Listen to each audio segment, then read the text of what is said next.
Hey, what's going on, everyone? It's Brandon Keith Avery here, and I want to thank you so much for tuning in to another episode of Just My Opinion, where this episode we're going to be talking about Watchmen, the new HBO series.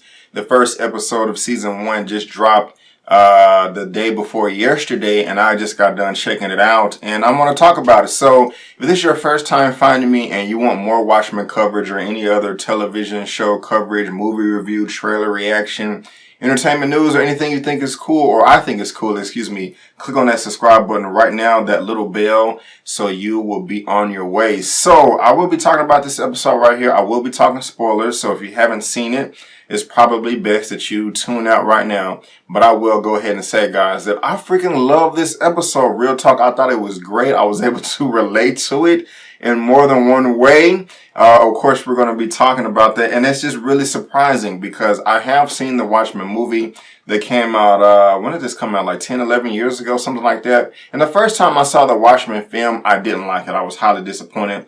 Probably because I walked into it not knowing much about it at all. I didn't read the comic, but the second time I saw Watchmen, I absolutely loved it. So earlier this year, when they had Comic-Con, I did check out the Watchmen trailer, and it did look interesting. Of course, with Regina King, that's starring in one of the major lead roles, that caught my attention too. But up until its release, it just really didn't excite me until I was talking to a friend of mine online. What's up, David?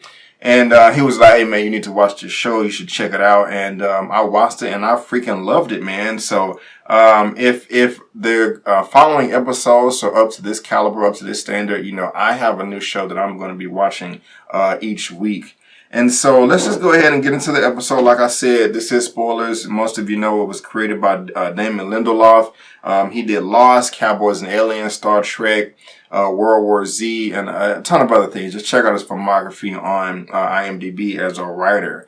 But my favorite character in this, of course, is going to be Miss Regina King, the Academy Award-winning actor for Best Supporting Lead Role in If Beale Street Could Talk, which came out last year. And if you haven't seen that film, it's freaking fantastic. She deserved that award, just, hands down. The Sister Connect, she did a great job in that film, and she did a great job in here too. And with her character, I like the balance between, her being, feminine and masculine. She is a cop going around, knocking off heads, storming white supremacist organizations at farms in the middle of a shootout and stuff like that. But at the same time, we see her at home with her husband, played by Yahya Abdul-Mateen II. He was he wasn't Aquaman. He was in Aquaman. He was Black Manta in Aquaman. And so seeing those two strong black couple, with me being black, that's just something that I like. Just like, yeah. Interesting enough, though, all the kids in this film, or not in this film, in this TV show, are white. So I'm just really interested in seeing how that turned out, if that's going to be a plot point, story point that they develop later on in the future in the series, if they're adopted, if, these are the children of their friends and they passed away or something. I will take care of your kids forever. I won't leave, I don't know. But I'm really interested in seeing that. Now, early on in the episode where it appears to be her son that attacked the other boy for the comment that he made for reparations or reparations, and we'll talk about that in a second. I thought that boy was mixed, but then later on, we see one of her childs as a white girl, and I just don't know. I don't know the dynamic. I don't know relationship. It's something that's intriguing to me that I'm interested in seeing. But let's go ahead and go back, because I'm kind of jumping around on how this episode started with the Tulsa race riots in 1921, Greenwood District, Black Wall Street. Man, that they don't teach. I didn't learn that when I was a child in elementary and stuff coming up. But it's just crazy, man. These white supremacists are very sick. And just real quick, I had no idea the show was going to be going in this direction. You know what I'm saying? To be honest with you, there's the reparations conversation going on right now with the ADOS movement. And then again, it's not a movement anyway. It's not going anywhere. You know what I'm saying? It's just a specific identification for a specific group of people in this country, in this land, which are Black Americans. For them to address reparations in this and white supremacy, I had no clue. And so I was just like, oh, I was surprised or whatever, you know what I'm saying? So, I was definitely able to relate to that, especially because, I am ADOS. I am a descendant of American chattel slavery. And so, when they addressed that in the show, that really did like, oh, we get into some stuff right here. But at the very beginning of the episode, Tulsa Race Riots, where if you don't know, that's a true story. It happened on May 31st and June 1st of 1921. Where, black people, we was doing our thing. We was thriving. We was trying to get under the weight of white supremacy. Like, hey, we are free. We got our own stuff. We got our own schools and restaurants and banks and hospitals and everything. And then these racists, and then it was rumored that a little black boy came up on a little white girl in an elevator, and I don't believe that. And she ran and spread the lie, and it escalated, and the U.S. government and the KKK and all white supremacists just gang together and bombed the hell out of everybody, killing everybody, destroying the whole goddamn district, and it's fucking infuriating. You know what I'm saying? And so that was the start of this episode right here, and I was shocked. They're trying to get views. They got my view, but it was a very, very thought-provoking scene right here. Now, what kind of confuses me is we see the little boy in the theater watching his programming, and I'm assuming those are his parents that come out. He takes the little baby. Now, the guy has to be around. I mean, it's 2019, so. That was 98 years ago. So I'm assuming that the black man that was at the end of the episode that was in the wheelchair, are they trying to say that was the little boy? Not the little boy, but the little baby. But still, I think that the man should be older than that. So you guys can help me out. Please help me out in the comment section. If you don't mind, doing that, I would really appreciate it. But something that is really interesting with the show is how they're trying to get you to, the show is playing both sides here. You know what I'm saying? Not saying that it should be. And I believe, like I said before, how Miss, Angela was in the classroom explaining everything. I believe, was that Mr. Manhattan on the TV screen doing some stuff in Mars? That was kind of interesting. Also like that, I like her costume. I think it's pretty dope. She fit in that very, very, very well. I was laughing when the teacher coughed and was like, hey, you're getting a little too explicit right now. We got some children in here, some babies, we trying to eat cookies. You talking about pulling out bullets and intestines and stuff like that. So that was kind of funny to me.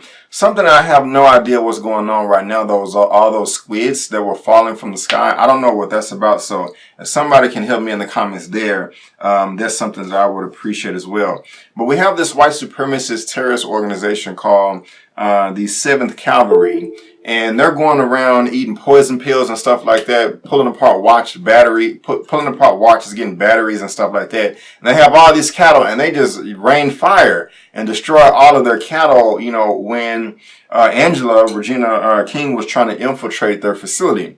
Nice scene, very intense. I like the way it ended. We got that Nighthawk, Howl, Owl ship or whatever that I remember from the movies. I don't know how it ties into this or whatever, but that was very entertaining right there. I really did enjoy that. I like just Regina's character and how she was just storming the building, just hey, we got to do this, got to do that, go. She didn't say that. That's just kind of what I'm thinking in my head. But, I'm just liking all that. I'm like really loving her character. And even before that, I like the relationship that she has with her boss, Don Johnson, one of the police chiefs or officials or something like that. They seem a bit close. Especially, he's close to everybody. He's singing in everybody's faces and hugging them at the dinner table, later on when he was singing. But I like, they was addressing everything like, hey, we thought this group of this white supremacist organization was hidden, but they're out now and they have a mission. We got to figure out what it is. We got all the cops and superheroes in there, with their masks and costumes on. And she's like, hey, I got somebody in my trunk or whatever. They go and interrogate him in the pot. And I like that. How, some police brutality, she beat him up, but he is a white supremacist terrorist. So, hey, it is what it is.